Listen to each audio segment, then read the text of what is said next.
Hey everybody, welcome to another episode of the Storytellers. I am Graham Nolan. I've been having a lot of fun doing these teaching tutorials, I guess you could say. So I wanted to continue that tonight. I'm trying to focus on things that I think are lacking in a lot of comics today. Last week we talked about panel arrangements, and today we're going to talk about dynamic figure drawing. When I was a kid, the Bible book to get, and I bought the first edition too because it was 1977 or 78, was How to Draw Comics the Marvel Way by Stan and John Buscema. Also, John Buscema, he's the guy showing you how to draw. And he had a section in there where he discussed basically, they didn't call it DC's way or the distinguished competition, but they were indicating, this is how other guys do it, and this is how Marvel does it. And what I'm struck by is that today, it's like everybody read that book, but they read the wrong section because it's a how to not do comics anymore. They go against everything that Buscema laid out as far as how to make something dynamically powerful and interesting looking, with particularly figures. And there's things you could do with backgrounds too, and design elements and all that. But we're primarily talking about superhero comics here in America, unfortunately, for the big two. But thanks to Compass Comics, we have no superheroes just yet. Lots of monsters and fun stuff like that. But I digress. So tonight we're going to talk a little bit about how to punch up a drawing, how to make a figure look dynamic. So let us share the screen, shall we?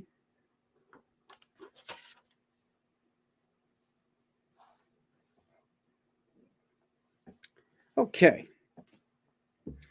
Now, I banged out a couple really quick sketches to illustrate a few of the techniques we're going to talk about.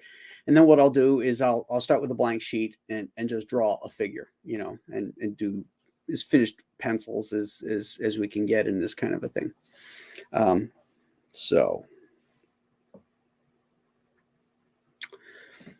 Okay, the first thing you can do to make a figure dynamic is utilize perspective to draw the eye of the reader into the focal point, be it the character or background type of thing. So, here I got this, superhero looking dude, and he's in some kind of, maybe it's a hallway in a spaceship or something, So I have overlapping forms for one thing, which makes it look more interesting and add more depth. And we talked about that last time. His legs are spread wide apart because he's ready for action, ready to spring. And then the perspective comes down and draws your eye towards him. Let me change the color on that so we can see it a little bit better. It's coming in like this. Okay. So that's one way. Oh, wait, I got a super chat here. I have to thank Eric the Guapo. Thank you, sir, for the $5 super chat. Drawing Two-Fisted Comics with Graham Nolan. Well, much appreciated, sir. Okay, the next thing you can do is what's called Foreshortening. Okay. So we have, a figure coming towards you, reaching out towards you. That definitely punches it up, makes it look more interesting. Adds action. We also have this nice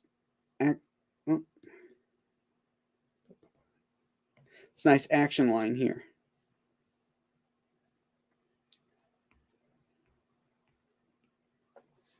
Okay.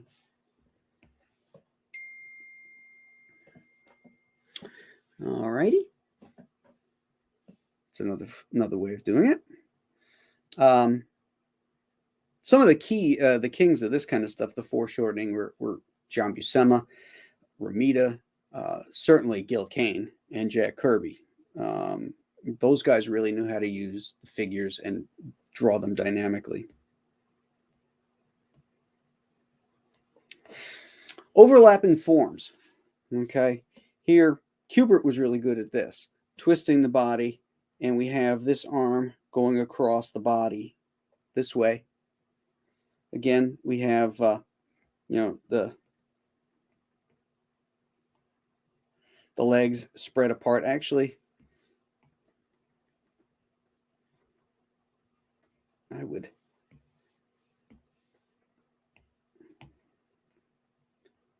do something a little bit different here. Get him out a little wider. Get that leg behind him. Like that. That's a little better. Okay. Here's another one here. We've got a twist. So we've got the body going in an S curve. Doggone it. Got the body going in an S curve like that. And then we also have the arm going across the body. Okay. So that adds, and the leg also too, going across the other leg. So that adds depth. And that makes it look interesting.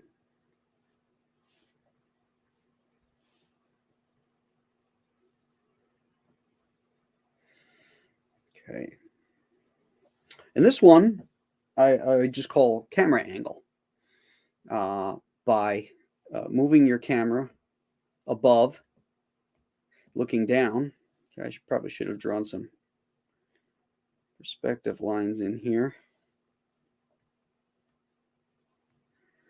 to orient him on the ground a little bit. But you can see, again, we've got overlapping form here. Got a nice twist, again, that nice S curve, which is, you see that a lot in animation. So those are a few ways of doing it. And here's another one that I'll draw for you right now. Oops. Let me go back to, there we go. Okay. I'm just going to block out a panel here.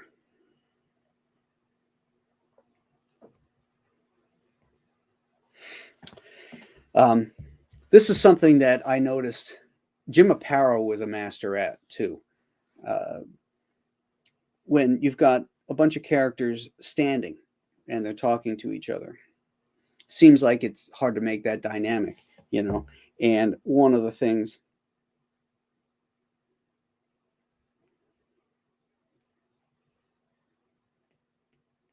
that you want to avoid is this.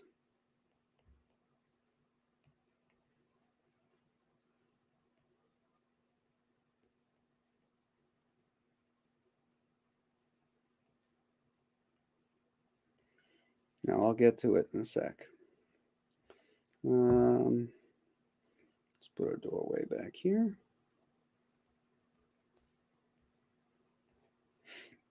And a picture on a wall.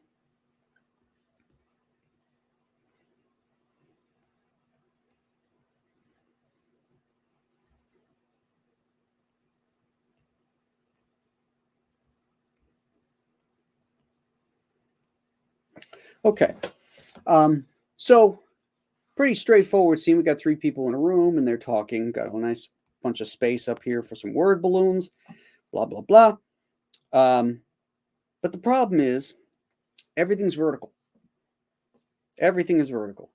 Up and down, up and down, up and down. We got one horizontal line right here. That's boring. Now, what Jim Aparo would have done, because he never had any figures standing straight up. So I'm going to knock back the opacity on this. Okay. And then draw on another layer in another color so we can see. Okay. Doesn't matter what they're saying. They could be talking about their taxes here. But who wants to listen to that and watch this? So this is what Jim Aparo would do. First off, he liked back views.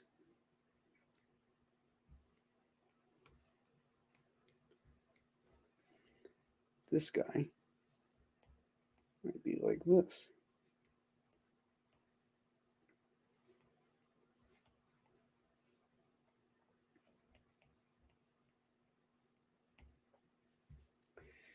And then this guy could be like this. Oh, crap. I forgot to pay my taxes.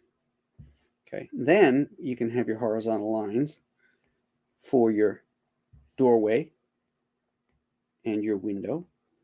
Or that was a picture frame.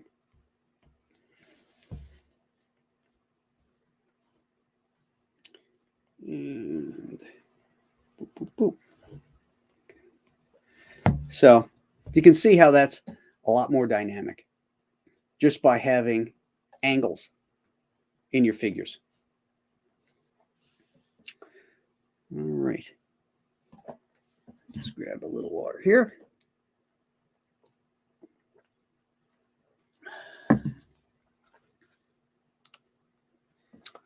The guy in the back is me, Leroy.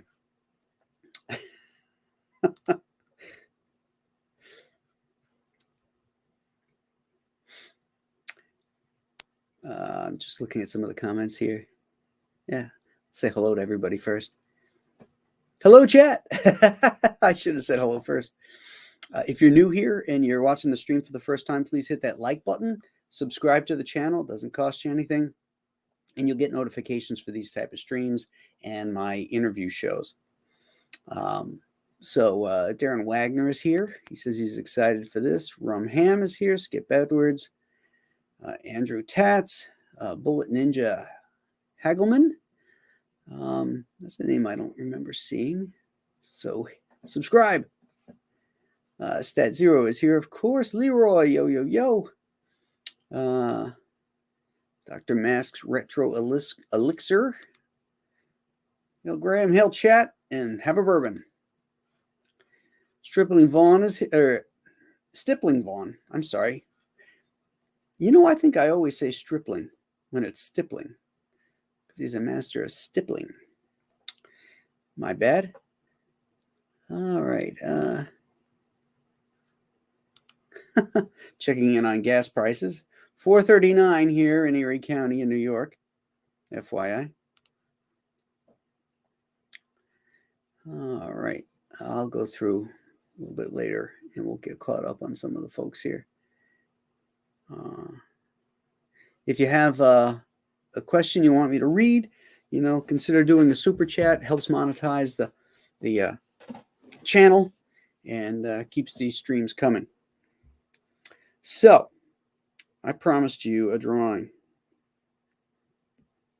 of Bane. So let's do that. Let's get rid of these layers here. And we'll throw a new one on.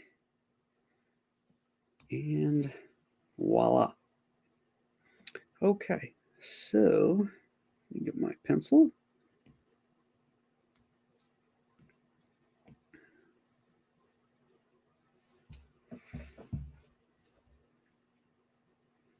Okay.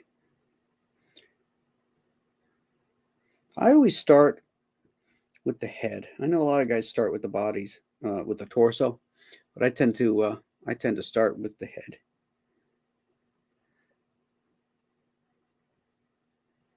I like to get the angle on that. I'm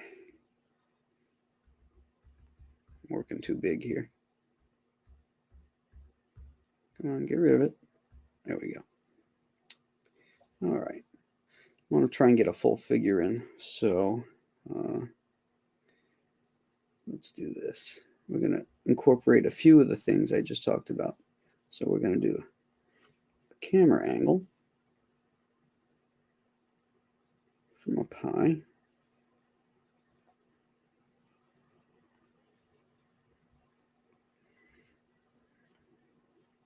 Fun thing about drawing guys like Bane or the Hulk is you can really pack on the beef, you know.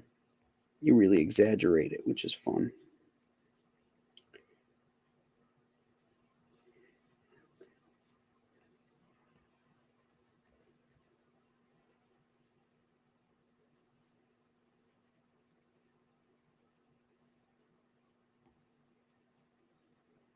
No, don't like that. Want more bend in the leg. There we go.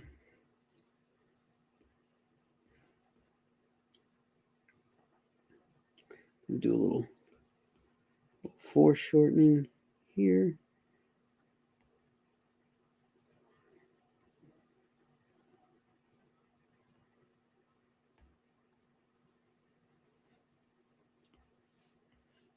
So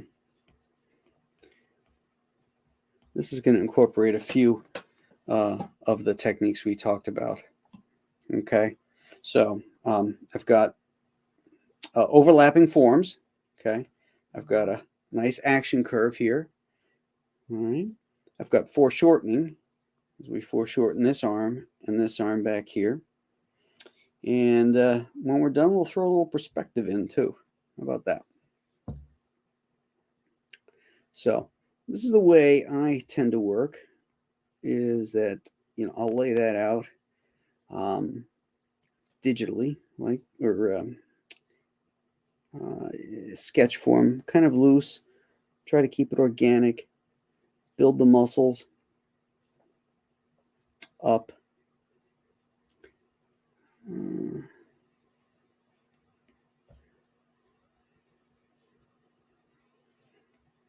Kind of get the perspective right, get proportions right, that kind of thing.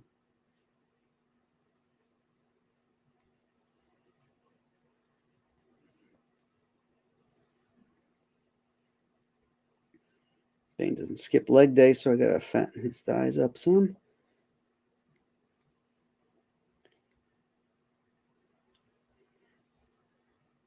Okay.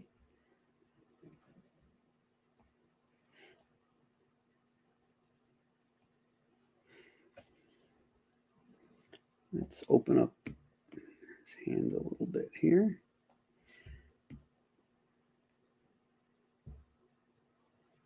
Maybe give him one of those kind of Ramita hands.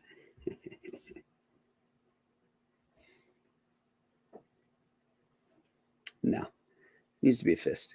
All right, these beautiful things, I can just tap back and erase it. Let's do the fist.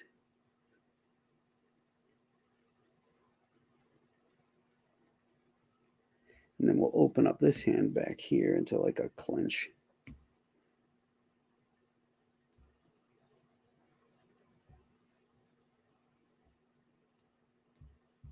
Like that. Yeah. So it's like maybe he's throwing a punch at some dude here. You know, we could throw an action line in like that.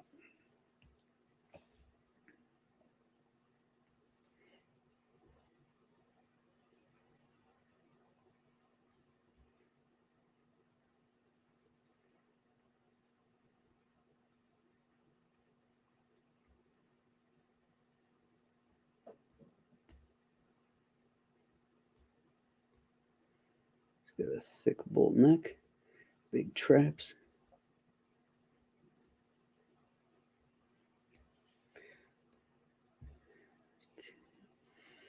Then we got to give him his glove there. And his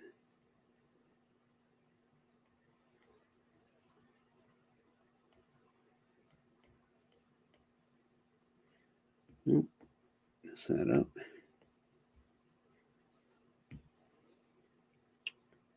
Made it too big. Again, this is basically you just rough this stuff in, sort of like building a foundation.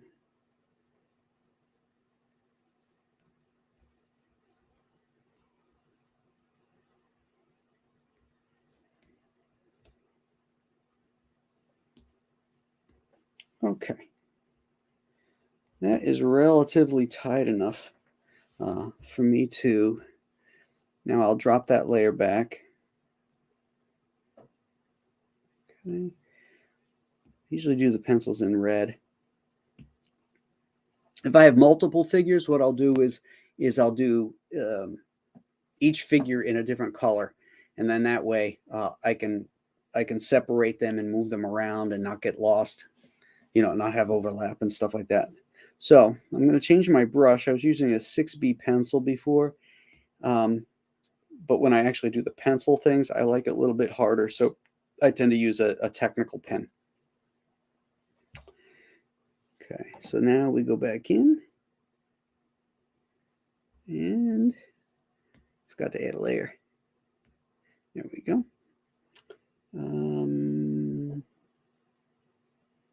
Right. Just enlarge that size a little bit. There we go.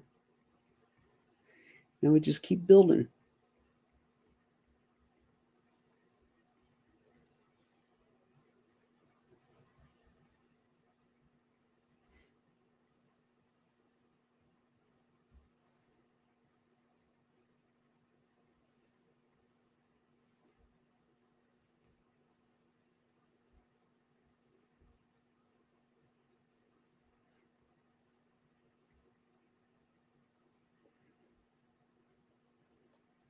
There we go. Let's get that neck up a little bit. Maybe get some veins in here because he's straining.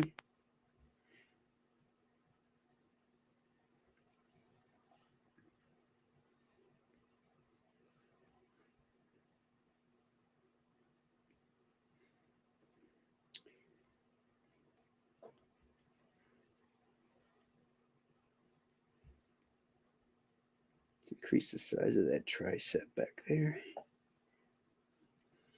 And then peeking around the side is his lats, his latissimus dorsi.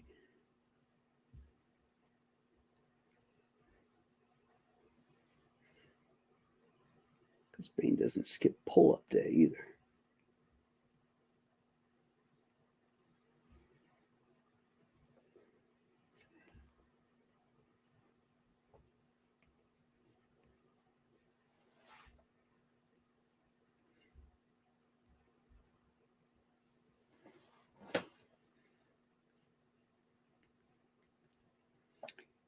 Alrighty.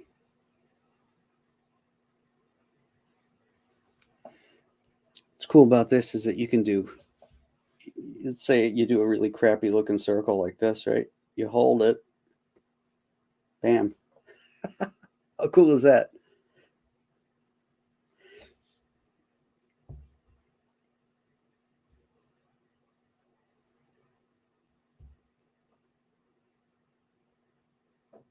Same thing for an arc. Like if I slowly do that arc and then hold it, boom, locks it in.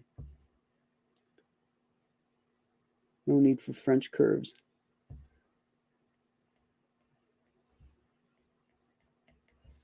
can see how that could be a lot faster. I find I can ink digitally faster than I can traditionally. Penciling, there's no difference.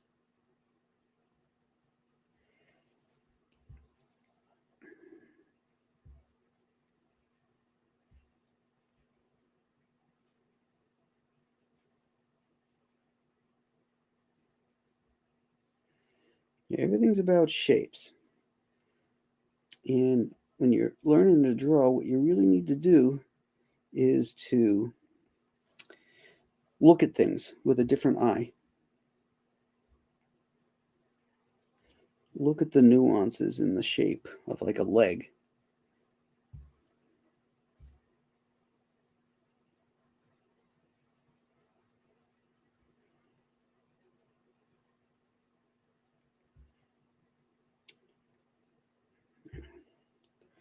This stuff is all going back in perspective that way.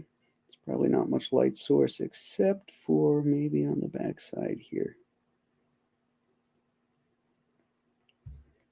This would all be shadowed.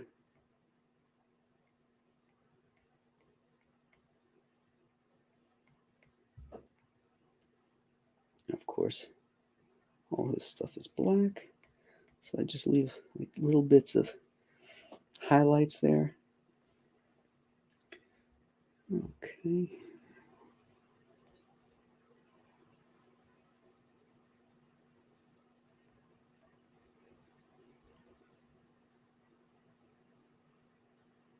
Hands are the hardest thing to draw, even though you've got them right in front of you. I tend to look at my own hands, pose them.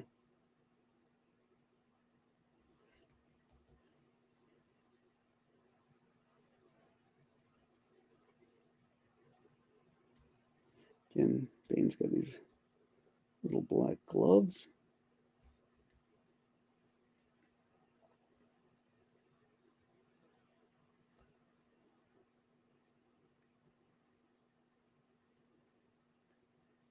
The finger is probably going to be in shadow. Thusly. Okay.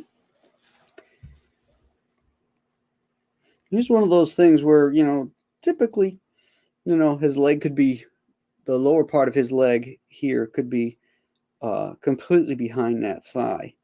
But a lot of times it looks a little weird. It looks like he got his leg amputated. So you could do one of two things. You could have part of the foot sticking out here, or have it sticking out here. I think I kind of like that better. Adds a little bit more, a different direction to it.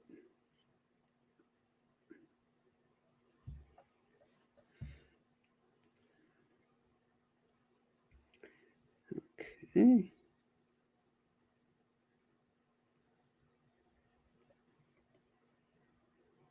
Pick up the little highlights in his leather outfit. All right.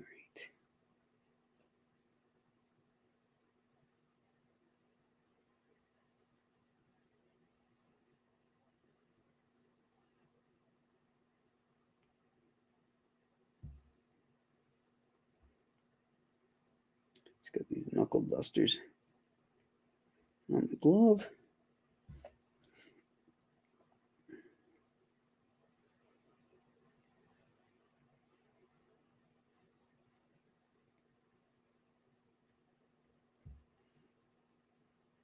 Straps.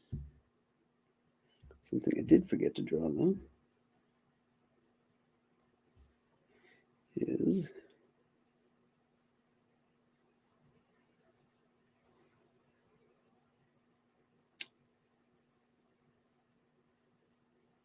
his venom tube. Oop.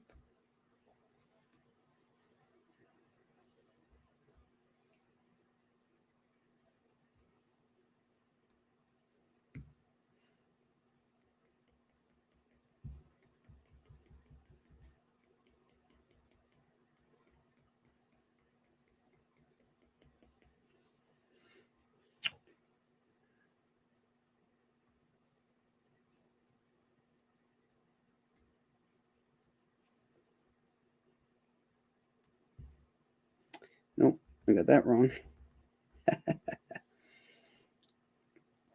Actually, if this was going to go around the bite, go like that, around the shoulder muscle. where the tricep inserts into. All right, so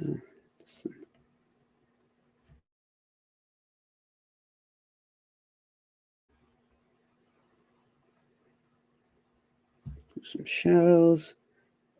I tend to think of his leather as kind of shiny.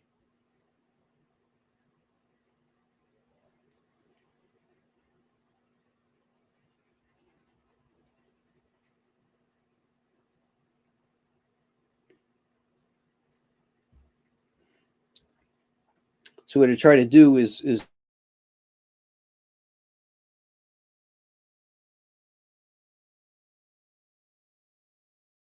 in the direction that the leg is going in. So like this one here, you can see is going back this way. So I'm going to put that on there like that. And then I'm going to go back in.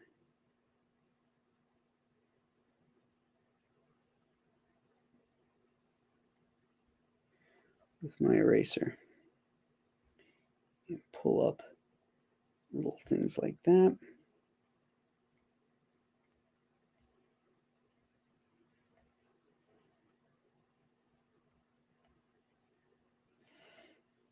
There we go.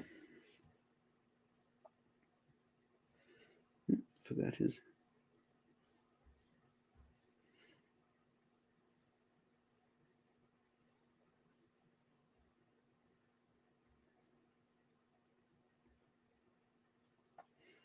Here we go. Put his little juice pipes on the back. All right, let me just fill in a little shadowing here. Figure maybe the light source is above him. So we're going to get a highlight on the crown.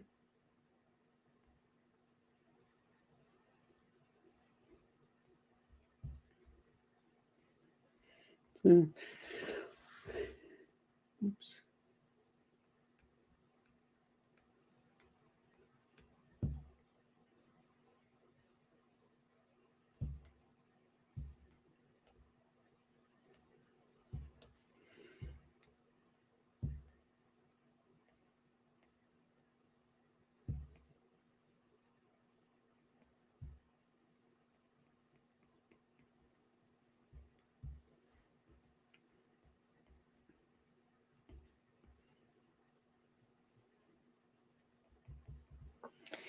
Okay, so that's pretty much it. I could ink from this, if I was penciling this for, DC Comics, and somebody else was inking it, I would definitely, pencil it tighter than this.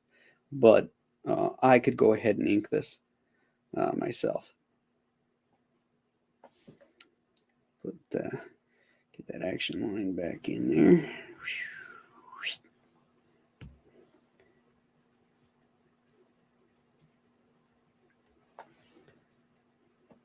There we go. What am I forgetting? Aha! I forgot. Almost the only guy who does this.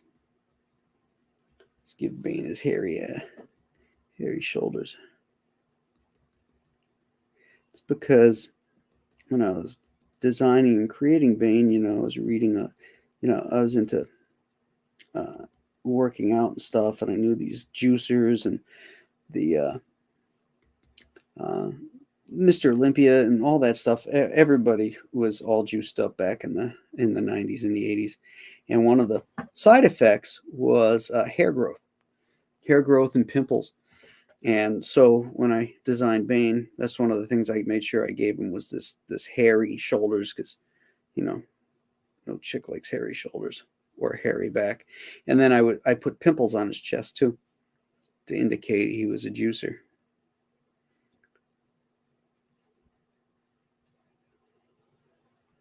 The ultimate juice, Venom.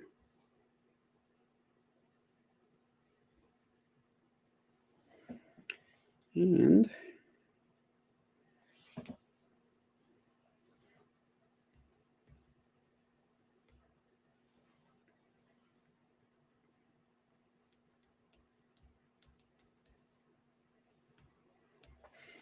Voila. So again, some of the stuff we talked about. Here's something we can do also. One thing we don't have in here is perspective. So let's see. If we put a, say, horizon line down around here, and let's say he was running through a corridor that went like that.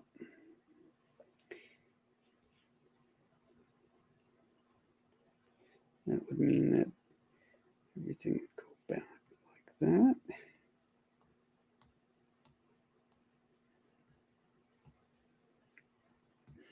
Let's say he's in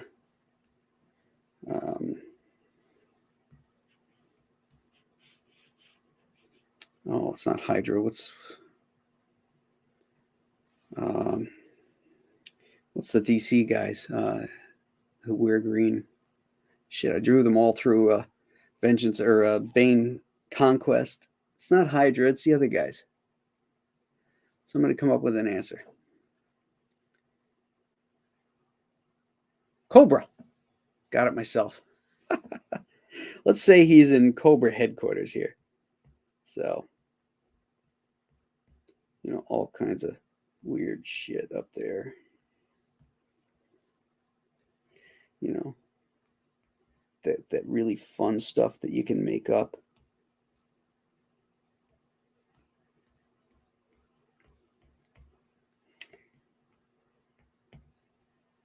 Screens, computer screens, that kind of stuff. You know, so this would be.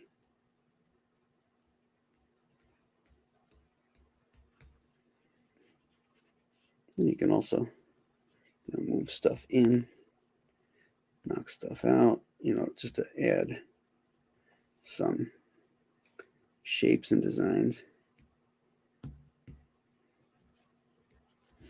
Okay, so then we've got this coming out like that.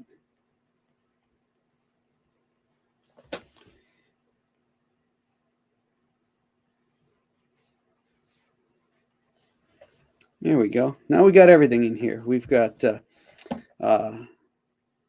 foreshortening.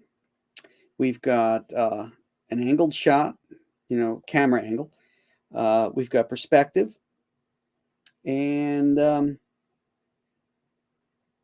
what am I missing? Let's see. Camera angle, overlapping forms, foreshortening, and perspective. Yeah, so we've got the overlapping forms, the arm going across the body. And then, of course, with the background, we've got them too. Oh, got a super chat here from K Manifesto. Thanks, Graham, for sharing your insights. Adding this video to my Drawing Essentials folder. Thank you, sir. Appreciate the super chat.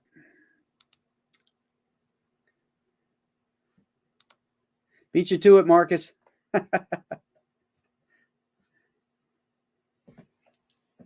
All right. So, my friends, that is a dynamic drawing and a dynamic figure ready for action. So, some of the things to keep in mind, you know, angles, overlapping forms. Oh, the boss just told me there was a super chat, but I got that one. Thank you, dear. No, I didn't. She got me. My buddy Marcus Buckley dropped a $4.99 super chat. Thank you, brother. Much appreciated. All right. Let's see. Let's say hello to see who's in the chat.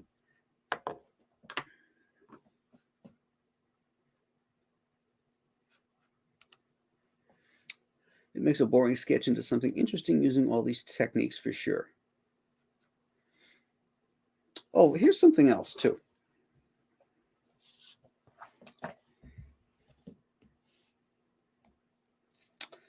I'm going to show you all the tricks tonight.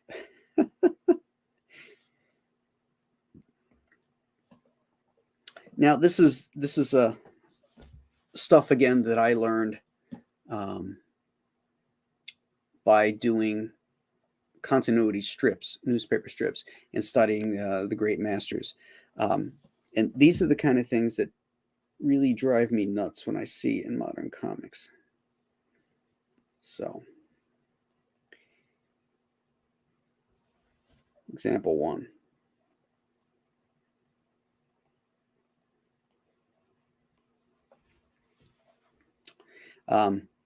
The camera's over the shoulder of somebody talking, right? Okay, so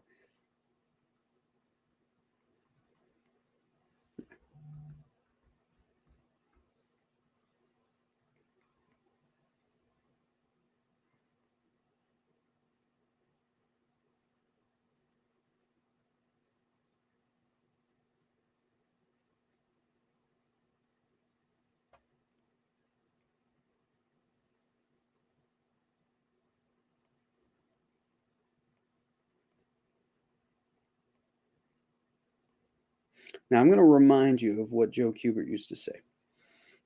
If it looks right, it is right.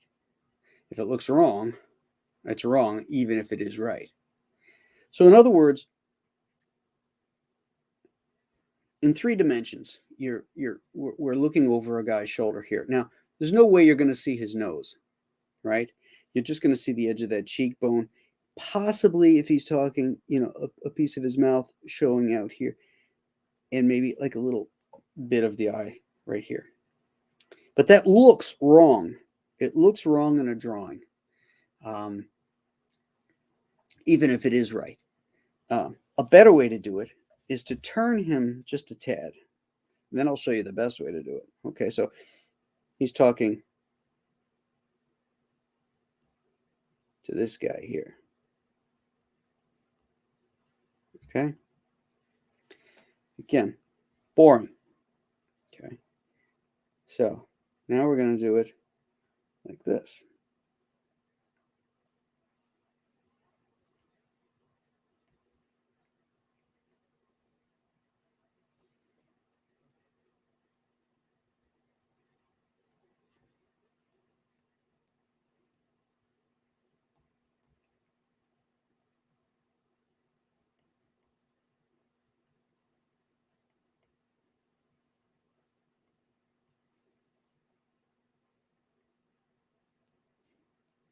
Not quite a side view because the cheekbone is still prominent, but the nose is showing and you got a little bit more. You can even fudge it a little bit, throwing his shoulder up here like that. Much more interesting. Maybe not right, but it looks right. So it's going to be cool. But now I'm going to show you the better way to do it. And this goes back to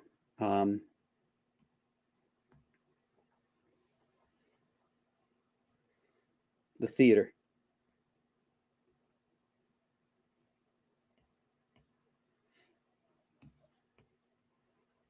If you ever watch a play, okay, there's 3 walls. The 4th wall is the invisible wall that keeps you from the action. Okay, it's invisible, and sometimes for fun they break that 4th wall. All right, but actors never want to have their back to the audience because they need to emote. And the same thing with your actors, the actors in your stories. Yeah, you can show a back view like that every once in a while. But a better way, if you're going to have 2 people talking, is to do this or something like this.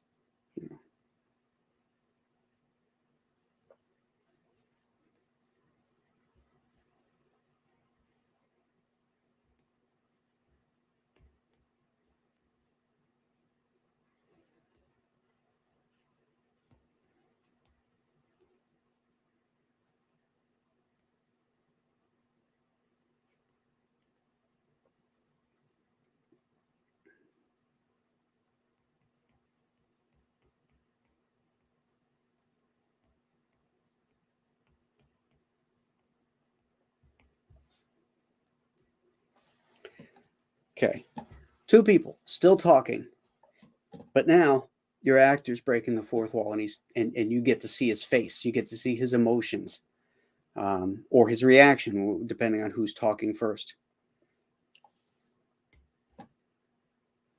That's the best way to do it. There's a million different ways. It all depends on what you're trying to do in your story too. But again, if you're trying to punch up a boring scene and you got two people talking, don't do a back view. Unless, the other thing you could do, all right, boom.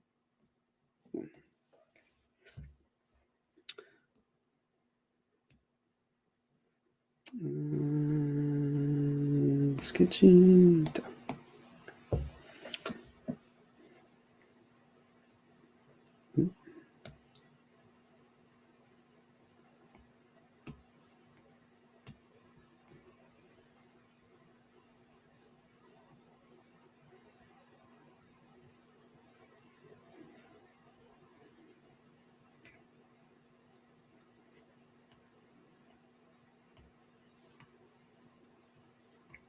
Silhouette them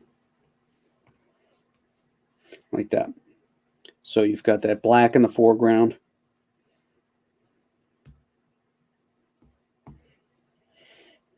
Make that figure in the background pop. You could do something simple too, with putting that ubiquitous frame behind him. Make it off center though, so it doesn't look like it's framing him. Table with a lamp, whatever. But anyway, that'll make him pop. It's another way to take a boring scene and make it interesting. But that was last week's. We're talking about dynamic figure drawing. All this stuff is coming to me as I'm drawing it. The things that bother me about a lot of current comics. So there you have it. Let's see who else is in here and if I missed anything. Marcus Keller, it was 22 panels that always work. Exactly.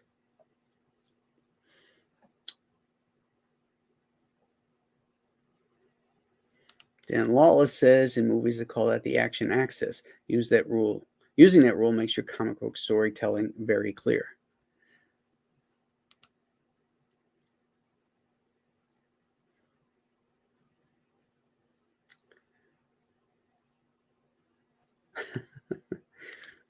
Andrew Taz says the fourth wall is usually the barrier where I got arrested. Nice.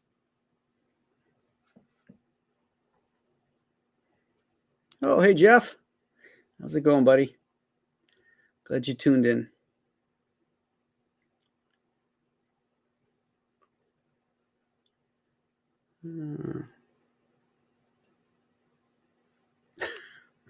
You'll see his nose if it's EVS's beak.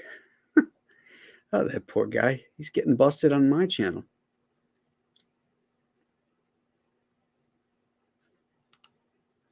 How do I stream from my iPad? Well, I plug it into the computer using the iPad cable, and then you open up QuickTime and create a new video, up in the preferences. And then when you go into StreamYard, you share the screen and grab that screen. It's pretty simple. Hi, Christina Lynn.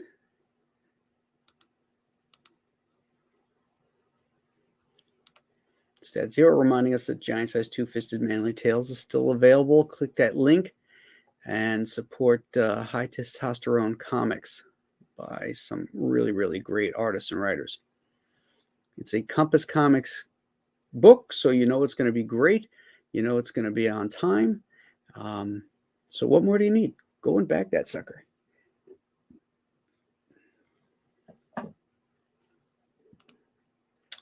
Compass Comics needs to find a home at Heroes and Villains. We need to limit our orders from the big two and start getting the stuff being created today by the folks that made the big two big in the 70s, 80s, and 90s. Good stuff. Yeah, I'm willing to talk about getting getting the books in your store. Vanessa Stephen Milke Vincent. Drop me a note. We'll work it out and we'll get them in there.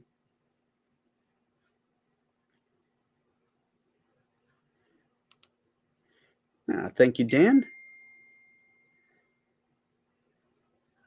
What the boss just said. We got a super chat. Must be down here. Don. Throw her up there. Don Perkage, $5. Thank you for that super chat. Do you think we'll ever see Bird, Zombie, or Trog make a movie or TV appearance to join Bane someday? I would be happy if they would just do Bane right in the movie, but I'd really like it if Bane of Bird, Zombie, and Trog showed up. You know, if they ever did the right kind of Bane movie, they would have to show up.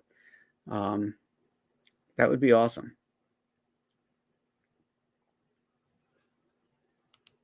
Oh, yes. And the Compass Comics are made in the USA. Thank you.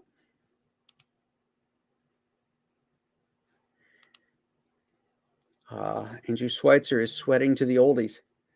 Oldies meaning me. As he's on his bike, getting a workout in. Good man.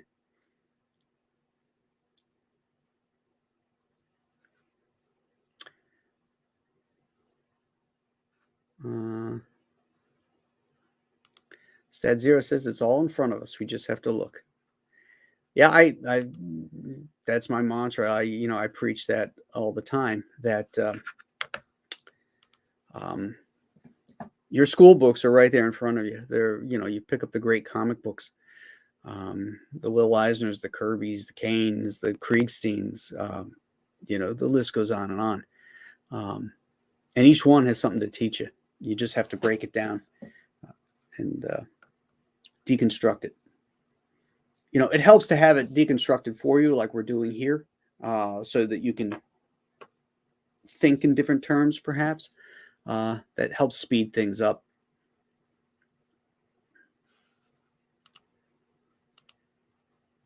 Scott Pickering wants to know if I have any tips on or advice on drawing animals, where to find the gesture, how to approach reptiles. An animal is just like anything else. It's a collection of shapes and forms, and it just comes with practice. Photographs are fine. That's great. But better still, if you can find somebody who's done drawings of them. When I was working on Alien Alamo, I knew I wanted to anthropomorphize the animals. Tonto the dog, the horse, that kind of stuff. And so rather than looking at horses, I've had to draw horses plenty of times. Like I drew the Phantom for 7 years or 6 years, and the Phantom rides a horse, a hero. And so, I got pretty good at drawing horses, but I never got to draw dogs too much. So I started looking online for animation drawings of dogs, because animators always push the drawings, and they are really good at converting the animal into an anthropomorphized version of that animal.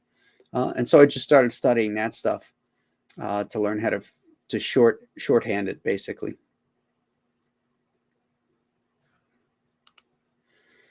Dr. Mass says, Graham, you talked about the FF where they are chasing a dinosaur around, but talking, setting the table for the story. When is a good time to have people just talking, or is it just depend? It all depends. It depends on the information you're trying to impart. That story that Dr. Mass is talking about, that Fantastic Four story, is one that I use to illustrate how Stan and Jack opened up a story with action when there was no action initially there. It led up to the info. It was more about letting the reader know about what's coming. And it was just a brilliant way to throw a lot of action into a couple pages to open up a story. That I hate stories that open up with people talking. Superhero stories. let's face it. I mean, yeah, there's going to be times, and it could be interesting depending on what they're saying. But if you're going to open with action, that's going to grab you, you know. But let's face it, storytelling is different these days because I'm talking about a time when you didn't know what was in the comic. You picked it up because you found it at a 7-Eleven or a luncheonette or wherever it was you got comics. This is this was still when you had newsstand distribution, and you needed to hook that reader. You had to hook them with a really interesting cover, and when they leaf through it, they wanted to see the action. They didn't want to see people going blah blah blah blah blah blah blah. And that's all we get now is blah blah blah blah blah. Spouting out the writer's ideology instead of the voice of the characters.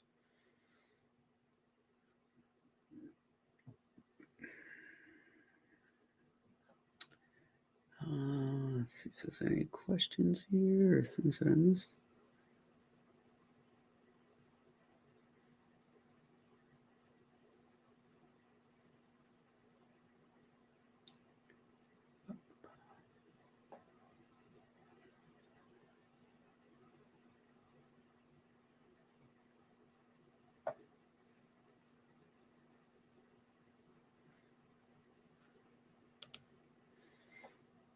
Leroy loves Aparo Nolan and Brayfogle.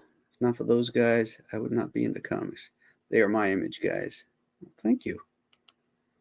Those are two very, very great artists to be considered with.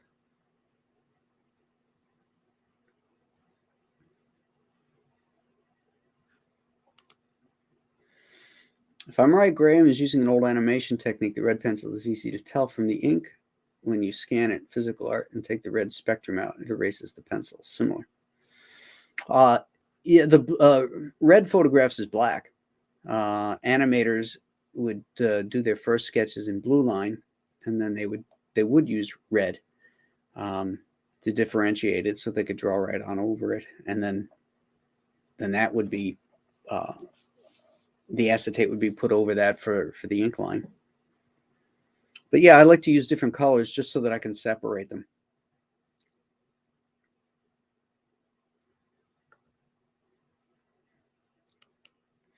Bane is just committed to building his body in just under 3 seconds, but who are we to judge? Yeah, he took some shortcuts.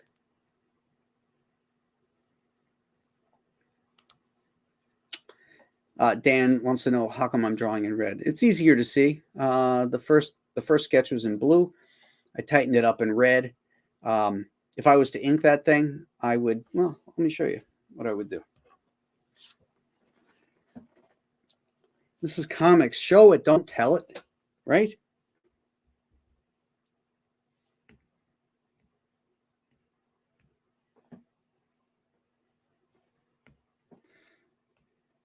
Nope, that's not it. Where are we?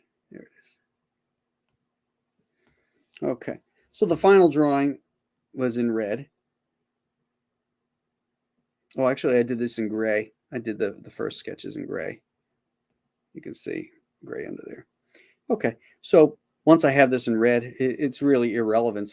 I could do it in purple. It doesn't matter. Whatever works. The red just, I don't know why I use it. It's more of a maroon. So what I would do is what did I just do? Oh. Is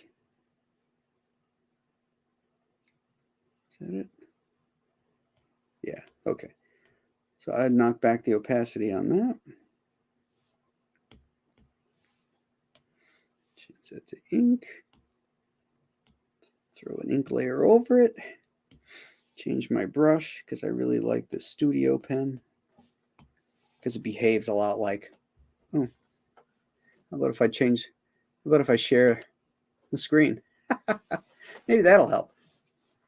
Okay, there we go. Let me just get that out of the way. Are you showing it now? I am. Okay. Bossy Boots just came down to tell me that I wasn't sharing the screen. If you watch the professionals last week, we had all the wives on, so we listed ourselves as Big Bald Bastard and Bossy Boots. Okay, so see, I'll blow this up, and then I would go in, get that up a little bit bigger.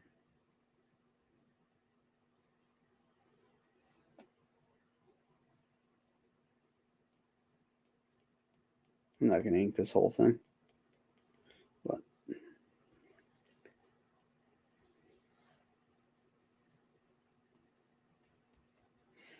you'll get the idea.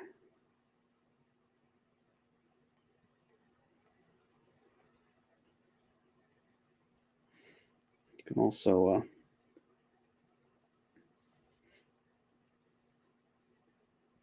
do like an ink drop, fill things in like that.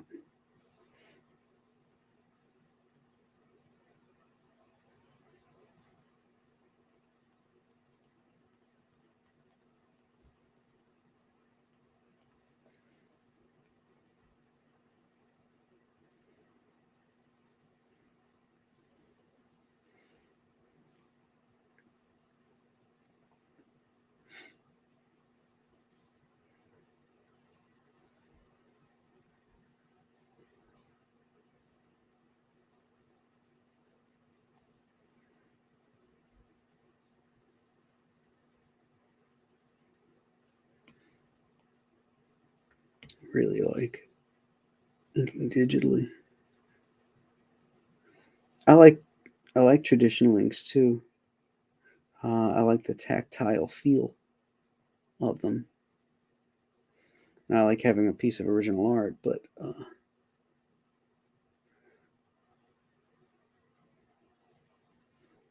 digital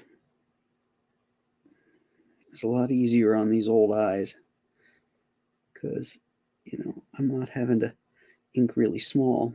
Oop. Come on, get away from me. I can just blow that up, Here's the other thing I like to do digitally too. I'm just gonna finish up this section, and then I'll show you what I mean.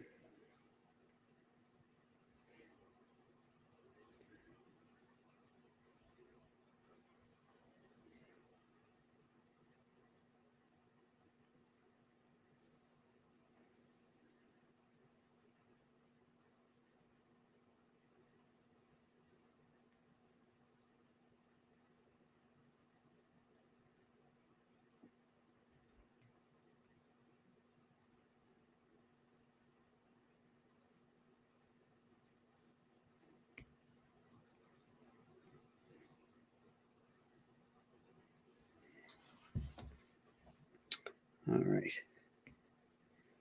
Just going to do this little shoulder here and arm, and I'll show you what I like to do digitally these days. It really helps punch up the art.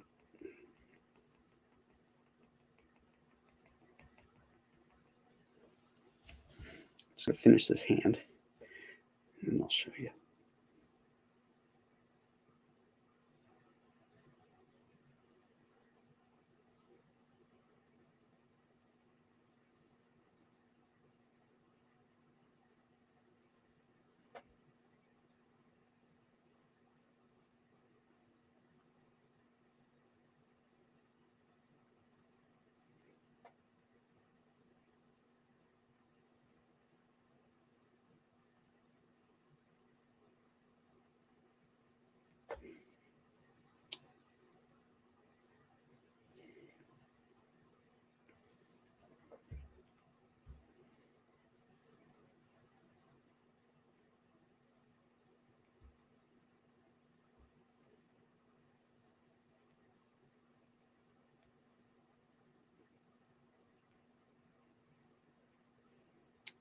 Okay.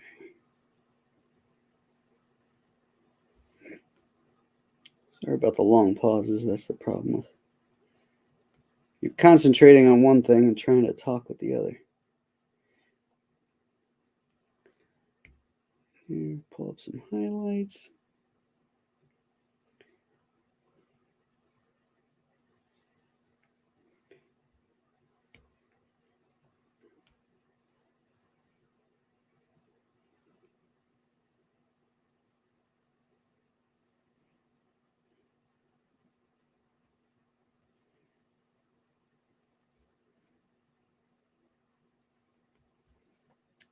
Okay.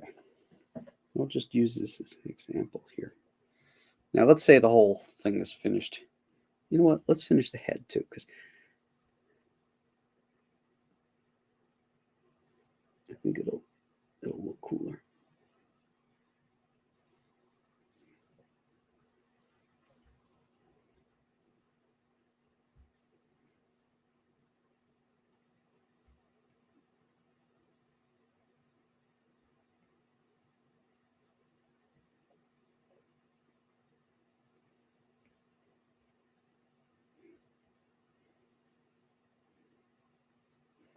Got to make sure all your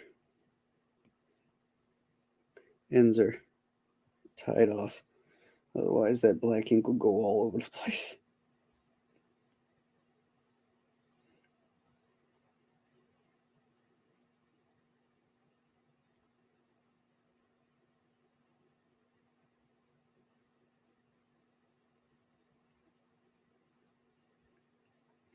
All right, just drop this down a little bit. Throw in seam.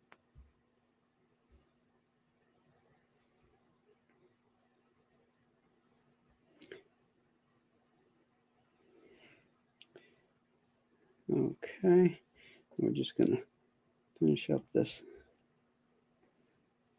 section here. I'll show you what I like to do with the gray tones.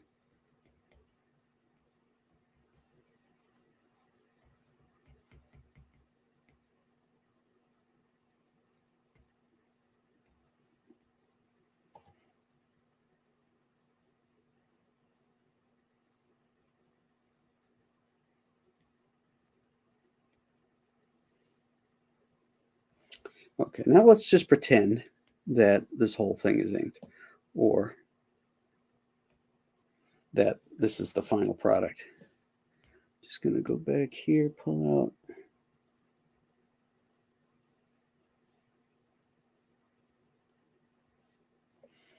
Pull out some highlights. Okay, so then the next thing I do is underneath that, because my black is going to lay over my gray, go down here, and I'll add another layer. We're going to call that gray. Or Ray. Let's try gray. Okay.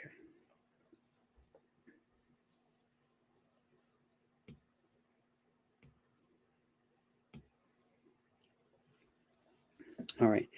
This is where the fun begins, because you are starting to define the shapes and the form of the character and or the light source. Okay. So we've got the shadow here. So it appears we have a major light source coming, maybe from the front, coming towards him that way. Okay. So let's start with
let's lighten that, because we're going on white.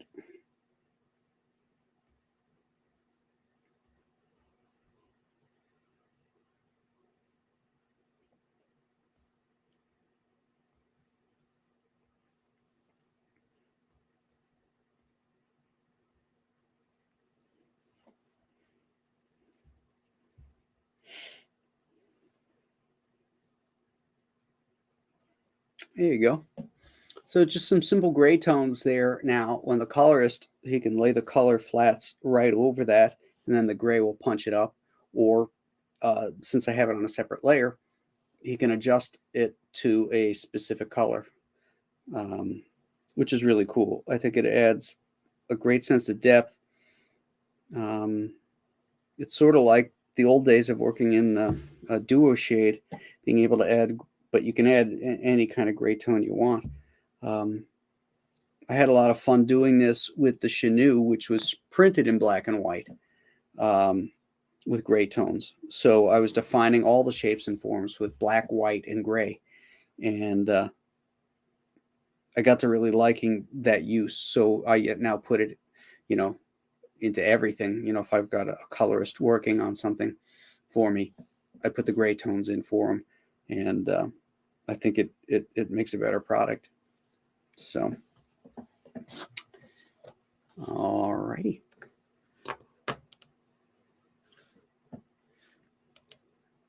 A bunch more comments come in.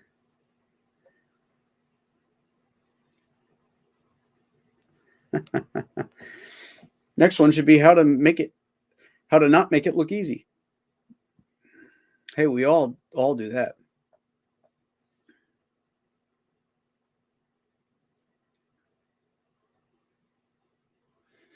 I stopped. I had control.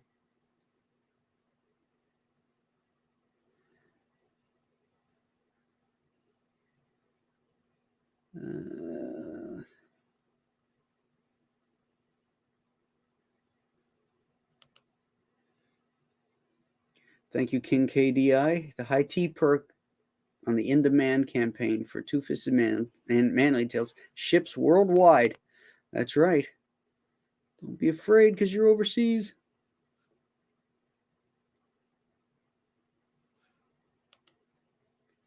Good Lord, it's getting more beautiful by the minute. Now I'm getting inspired to lift a little more than usual.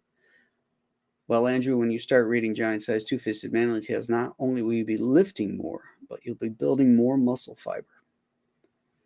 That's a guarantee.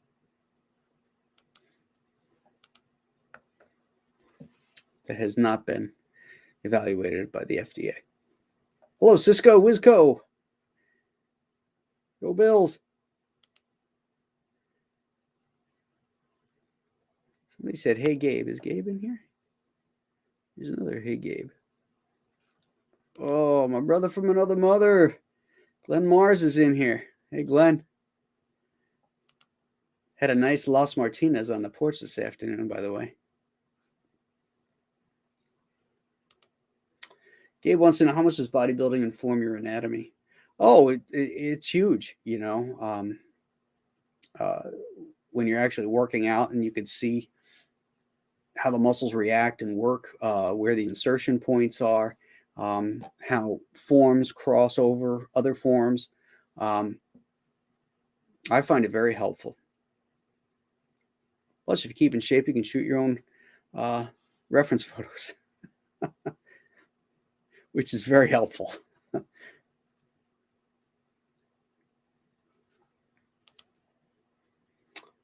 Marcus says, when I looked at Tonto's expressiveness, it reminded me of Bandit from Johnny Quest. Alex Toth? I didn't pull up any Toth when I was looking for my reference, but certainly, he falls into that category.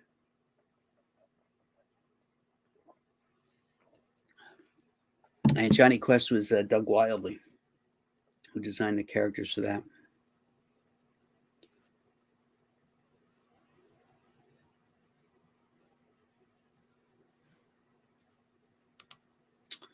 Andrew Tez, Graham, when you're drawing figures, do you start with any kind of gestural underdrawing, or do you go straight to the famous Kubert mannequin? Well, it's really sort of both, I start with little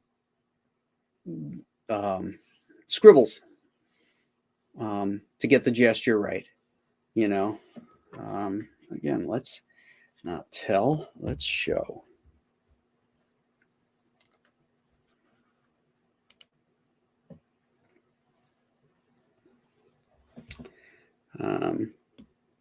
can put it right on here. Yeah, put it on another layer.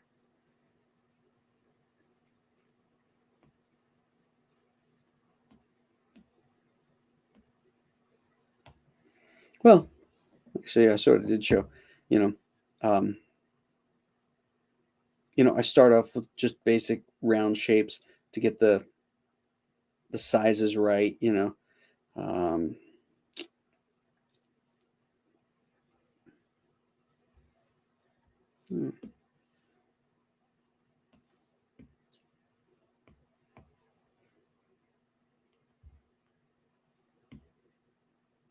That's why. No, there we go. Okay. So, I do basic shapes like that.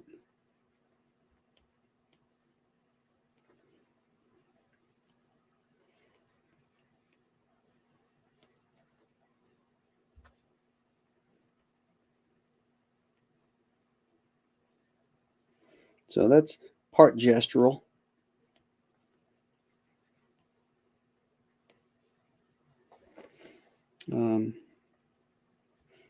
And then I build off that. Guess it was blocking some of it, but there you go. Sort of a Spider-Man pose, I guess you'd say.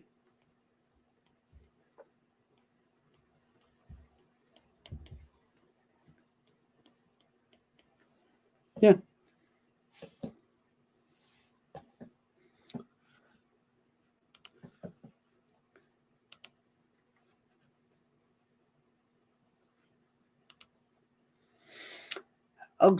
Alex Bumbulut. How can I buy Alien Alamo in Europe? Just click the link. Click the link in our. Oh, wait a minute. Alien Alamo. That campaign's closed. You can go to compasscomics.com. It's up for sale there. That's the company website, and as the books finish their campaigns and are fulfilled, if there's leftovers, then they go up on compasscomics.com. So yeah, go over there. You can order it right there. You can also get the Chenoo there too. And you're going to want the Chenoo as well, because Alien Alamo and the Chenoo are interconnected, and characters from both those books appear in the next book, The Ghosts of Metakumba Key, which will be coming out next year. And the campaign for that will be ramping up this summer.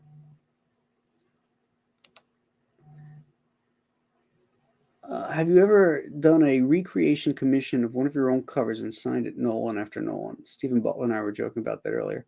I did. Well, I don't as a rule, but a client came to me about the cover for Detective Comics 0. It's probably the most used cover of mine that DC's used for merchandise and stuff. They use it for a ton of stuff, and I can't stand it. It drives me nuts because there's so many mistakes in it. So when this gentleman asked me if I would do that cover for him, I said yes, but I have to be able to correct every one of my mistakes. And I pointed them all out to him. And he said, sure. And so I did. I did it that way. And it was very satisfying to be able to fix all those problems. Let me see if I have that.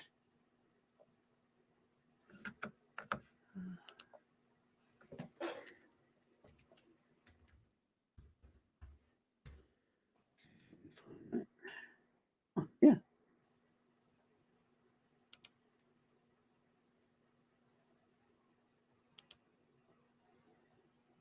Okay, here. Let's see if I can add this here.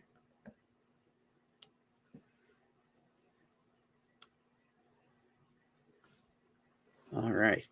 And now let's just find a picture of Detective Comics 0.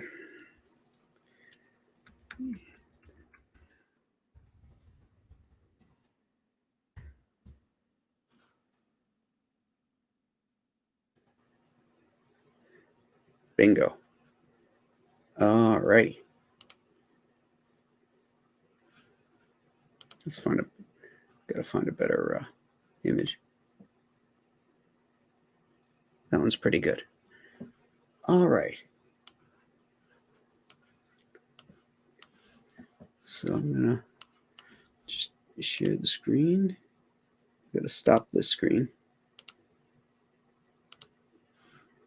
Go over here. Okay. So here we have Detective Comics 0. I'm sure you guys have seen it. It's been on, a million different things. What's wrong with it? Okay. Let's start with this thigh. I don't know what I was doing there. The musculature is all wrong. This one here is gigantic. It's so long. Robin's head is wonky. Again, I got some muscular issues here in the thighs and here. This arm kind of pointing out like this is kind of flaccid. It doesn't do anything. This tangent line here where the cross of the church touches the edge of that bat drives me nuts. So let me see if there's anything else. I think that was enough. So here's a recreation. I changed Batman's expression. I fixed Robin's face. I got the lighting on the legs correct. I changed Batman's legs entirely so that they weren't so wonky. I took away the tangent line here. And proportionally, action-wise, this is so much better. I also got the fist hand here instead of that I don't know, high five hand that he had. So, does that answer your question?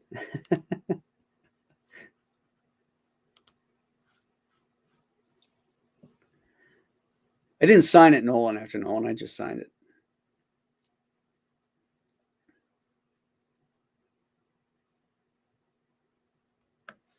Oh, Stat Zero's got to go eat chow. See you, brother. Nolan Taylor says, I sign out all my art after Nolan. And you can.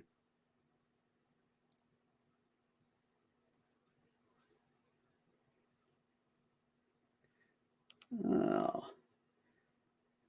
Aspen Flaga Camo. Hope I got that right. Thank you for this. Absolutely priceless. You're welcome. These are a lot of fun.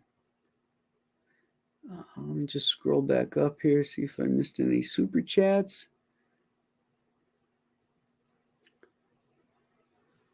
Dr. Mask reminds us all to hit that like button. Hit that like button and subscribe to this channel if you haven't done so.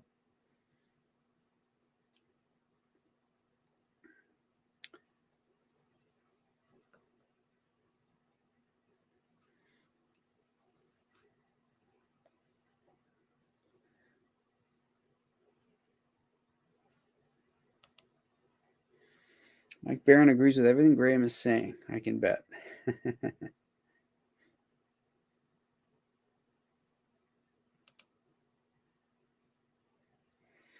Thanks, man. I like the Tonto the dog from the Alien Alamo and his cartoon eyes. He was fun to draw. I enjoyed drawing Tonto. Nolan needs to start another stream series called Schools in Session. That still falls under the banner of the Storytellers. These are all techniques that storytellers use.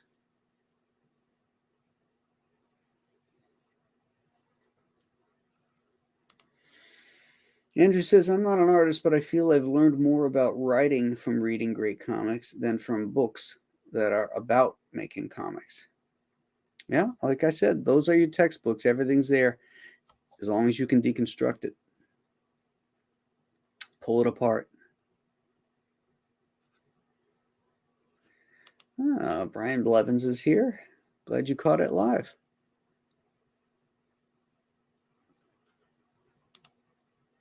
think they did a good Bane in the Batman animated series as well as the YJ animated series.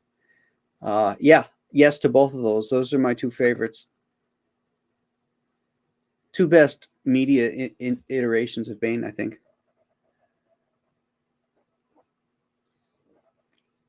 Eric Guapo bought Joe Frankenstein the other day. Well, I can tell you flat out right now, Eric, that a lot is going on with Joe right now.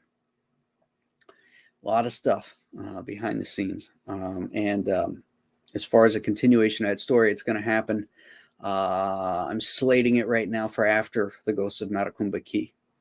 So there will be more Joe.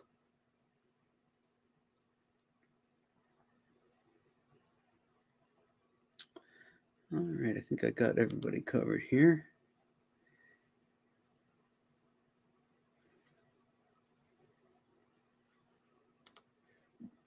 Graham, have you ever had anything inked by Kevin Nolan? That would be a great signature opportunity. Yes. Kevin inked two Detective Comics covers. Let me see if I've got that one here. It was Detective Comics 704. Let's see. Nailed it.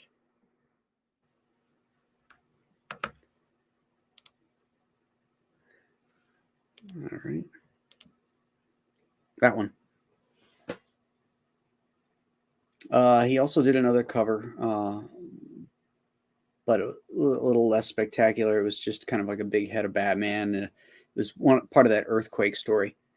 He was underwater and bubbles were falling, rocks were falling in on top of him and stuff. But this one was a really cool one.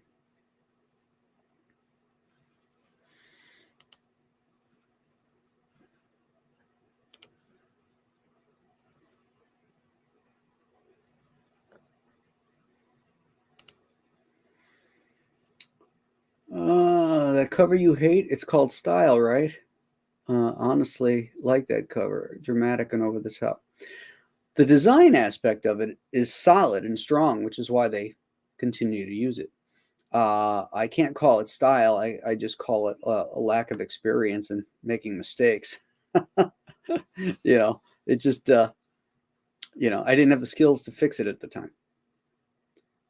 So it went out the way it did, but it was a solid design. So I think that's why it had that punch. But because it's really more important about the power of the drawing than it is the accuracy of it. But I'm a stickler. I like draftsmen. I like the guys that know how to draw figures right. So when I see mistakes in my drawings, they haunt me, especially if it's constantly being reprinted like that one. So this was good. This is a good opportunity to fix that, wipe the slate clean.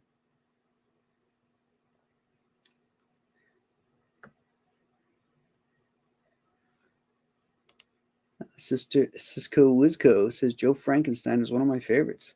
Well, thank you. He's one of mine too. Love that series. And I referenced him in the Chenoo. I had a guy doubting all the stuff about the legend of the Chenoo, and he was saying to the people in the room, "Oh, I'll bet you believe that old chestnut about the kid living in the grain elevators with the monster." Solid reference to Joe Frankenstein. Hey, remember what you said earlier? If it looks right. Yeah, but it didn't look right. That's the problem. At least it didn't look right to me.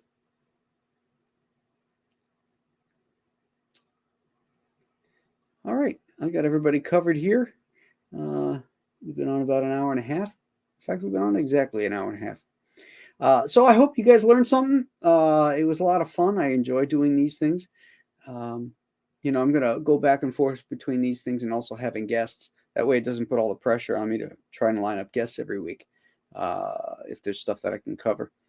I will be on vacation for the next couple weeks, so there won't be any storytellers for a couple weeks.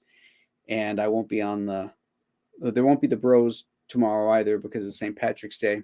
The high holy holiday, lads. So we're going to have family over and celebrating that. and Billy is too. So we decided to cancel that one. But I'll be missing 2 more after that one. But I'll be back, my friends. I thank you for everybody in the chat for coming in and listening to me drone on, and hope to see you guys soon. And have a great week and a great night. Thank you. Bye-bye.